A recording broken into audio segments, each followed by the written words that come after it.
días. En este nuevo video vamos a trabajar lo que es la tabla periódica de los elementos. Nosotros sabemos, ¿verdad?, que la tabla periódica es la organización que tiene los 118 elementos que existen en la naturaleza. Están ordenados de forma creciente a través de lo que es su número atómico. Pero lógicamente para llegar a esta tabla periódica, ¿verdad?, tuvieron que transcurrir varios años y la contribución de varios científicos. Entonces, el día de hoy vamos a hablar sobre los antecedentes que tenemos de la formación de la tabla periódica de los elementos. Acá tenemos un esquema, ¿verdad?, en el cual nos indican algunas contribuciones de algunos científicos para el desarrollo de esta tabla. Por ejemplo, en el año de 1814, ¿verdad?, un científico llamado Berzelius indicó, ¿verdad?, algo en relación a lo que es la tabla periódica. Nosotros vamos a trabajar únicamente algunos de los que están presentes en este esquema, ¿verdad? También está, por ejemplo, Proust en 1815, Dobereiner en 1820, Mendeleev, Jean Curtis en 1863, Newlands en 1864, Mendeleev en 1869 y Moseley en 1914, ¿verdad?, hasta llegar a lo que es la tabla periódica moderna. Vamos a iniciar entonces con lo que son las aportaciones de Johann Dobereiner a lo que es el desarrollo de la tabla periódica, ¿verdad? Entonces, en 1817 este científico observó, ¿verdad?, que el peso atómico del estroncio era aproximadamente la media entre los pesos del calcio y del bario, elementos que poseen propiedades químicas similares. Acá, ¿verdad?, al observar esto, entonces él formuló una ley que se le llama la ley de tríadas, ¿verdad? Entonces, en 1829, tras descubrir la tríada de halógenos, que está compuesta por el cloro, el bromo y el yodo, ¿verdad?, acá está, y la tríada también de metales alcalinos, que son el litio, el sodio y el potasio, propuso entonces que en la naturaleza existían tríadas de elementos que, de forma que el central tenía propiedades que eran un promedio de las otras dos miembros de la tríada, ¿verdad? Entonces a esto le llamó él la ley de tríadas. Y aquí podemos tener, ¿verdad?, tres ejemplos de esas, ¿verdad? Litio, sodio y potasio. Se le llama tríada de los elementos alcalinos. Calcio, estroncio y bario de la tríada de elementos alcalino-térreos. Azufre, selenio y telurio, ¿verdad?, que es la tríada entonces de los elementos halógenos, ¿verdad? Entonces acá tenemos ya varias tríadas que se llamaban tríadas de Dobereiner, ¿verdad? Estos son el aporte que él hizo para el desarrollo de la tabla periódica. En 1865 entonces el químico inglés John Alexander Reina Newlands intentó solucionar el problema del comportamiento periódico de los elementos y colocó los elementos más ligeros en orden creciente según sus pesos atómicos. Newlands entonces se dio cuenta que el octavo elemento se asemejaba al primero, el noveno se era similar al segundo, el décimo al tercero y así, ¿verdad? Entonces él creó una ley que se llamaba las octavas de Newlands. Acá podemos ver cómo él clasificaba los elementos y tenía hidrógeno, flúor, cloro, cobalto, bromo, paladio, yodo y platino en una tríada, en una octava, y después le seguía otra octava, ¿verdad? Litio, sodio, potasio, calcio, rubidio, plata, cesio y osmio. Entonces él ordenó los elementos en forma creciente, ¿verdad?, de su peso atómico. El otro científico que propuso, ¿verdad?, algo sobre la tabla periódica fue Dmitri Ivanovich Mendeleev. En esta tabla, ¿verdad?, consiste, así en resumen, en disponer los elementos químicos en un cuadro en orden creciente de sus masas atómicas, notándose entonces en esto una analogía en sus propiedades cada cierto número de elementos. Por eso, ¿verdad?, él le llamó tabla periódica. Mendeleev entonces demostró que los elementos con propiedades químicas semejantes aparecían periódicamente, dando lugar a 8 grupos.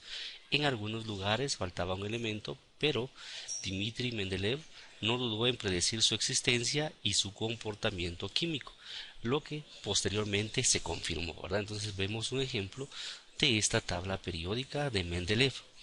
Acá vemos, ¿verdad? Entonces que está el grupo 1, grupo 2, grupo 3, grupo 4, hasta llegar al grupo 8. Y colocó, ¿verdad? Así en periodos, ¿verdad? Ya en filas. Y teníamos la fila número 1, el hidrógeno. En la fila número 2 teníamos litio, berilio, boro, carbono, nitrógeno, oxígeno y flúor. Después teníamos sodio, magnesio, aluminio, silicio, fósforo, azufre y cloro.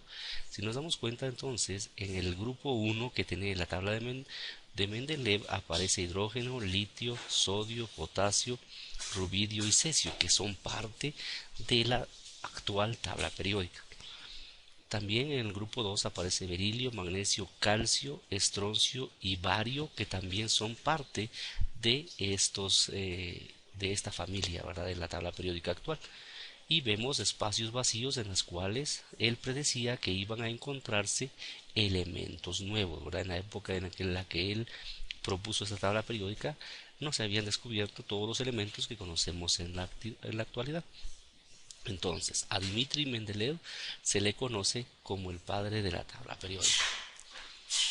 Bueno, entonces fue hasta 1913 cuando otro científico, ¿verdad? Un inglés llamado Henry Moseley, se basó en experimentos que hizo con rayos X, en el cual descubrió, ¿verdad?, el espectro atómico de los elementos.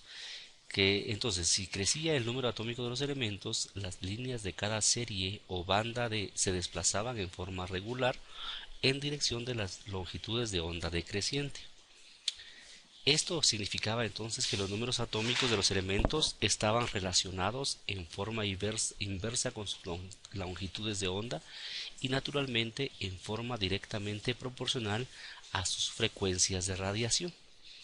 Por lo cual entonces Moseley propuso lo siguiente, ¿verdad? Que la raíz cuadrada de la inversa longitud de onda es una función lineal del número atómico de los elementos.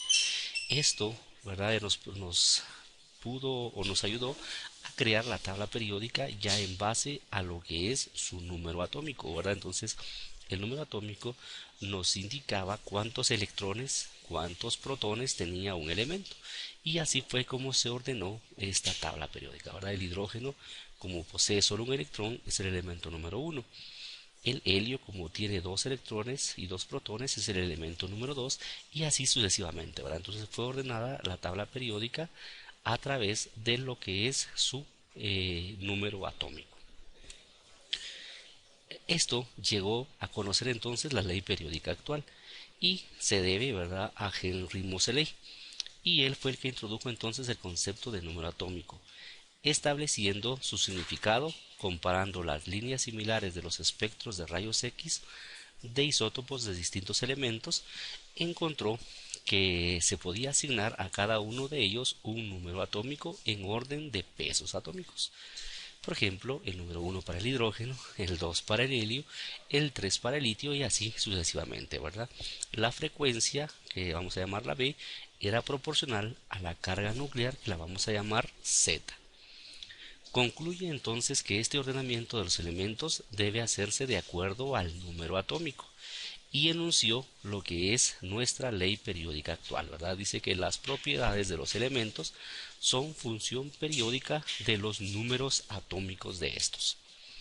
Al haber entonces asignado Moseley un número atómico entero a cada elemento, de acuerdo con su carga nuclear, y puesto que se conocen ya todos los elementos del 1 al 104, es evidente entonces que ya no hace falta describir ningún nuevo entre el hidrógeno y el curchatorio, ¿verdad? El hidrógeno es el elemento 1 y el curchatorio es el elemento 104. En la actualidad conocemos ya 118 elementos, ¿verdad? Y están del 104 al 118. Ya no podemos colocar más elementos en el interior de la tabla periódica. Ahora solo los nuevos que vayamos descubriendo vamos a ir colocándolos ya en orden creciente de su número atómico. Muchas gracias por su atención.